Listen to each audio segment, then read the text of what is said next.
I trusted him. We had been together for 3 years, and I thought we had something real. He was charming, funny, and he always knew how to make me laugh. But all that charm hid something darker, something I didn't see until it was almost too late. One day, I borrowed his phone to check the time, and a message popped up. It was from a woman named Carla. I didn't recognize the name, and curiosity got the better of me. I opened the message, and my heart sank. There were dozens of messages, all filled with sweet words and promises that should have been meant for me. "Can't wait to see you tonight, babe," one of them read. Another said, "Last night was amazing. I miss you already." I felt a wave of nausea and anger. How could he do this to me? I confronted him that night when he got home. I was shaking, trying to keep my voice steady.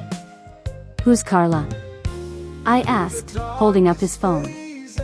He looked at me, and for a moment, I thought I saw guilt in his eyes. But then he started to lie. "She's just a friend," he said, trying to play it off. "We're working on a project together. It's nothing." I wasn't buying it. "Nothing?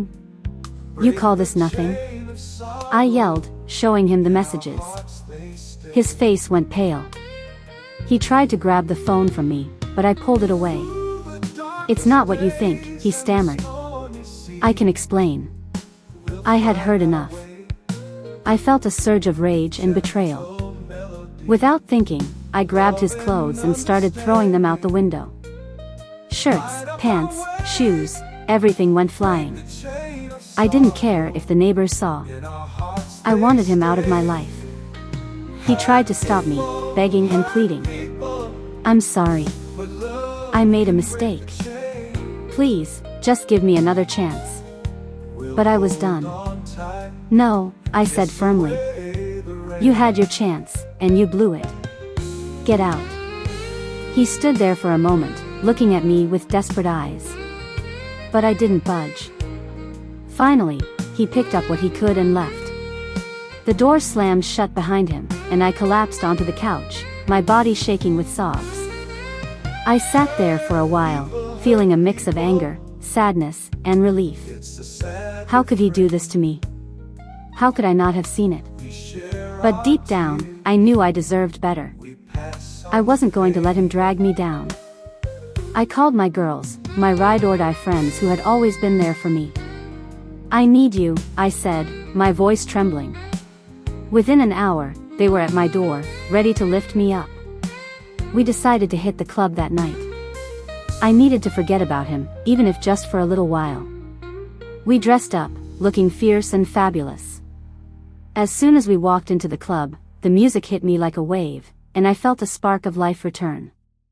We danced, laughed, and let the music take us away. For the first time in weeks, I felt free. My friends surrounded me, reminding me of my worth, reminding me that I didn't need him to be happy. By the end of the night, I was exhausted but hopeful. I realized that this was just the beginning of a new chapter in my life. I didn't need a man who couldn't be faithful. I had myself, my friends, and a future full of possibilities.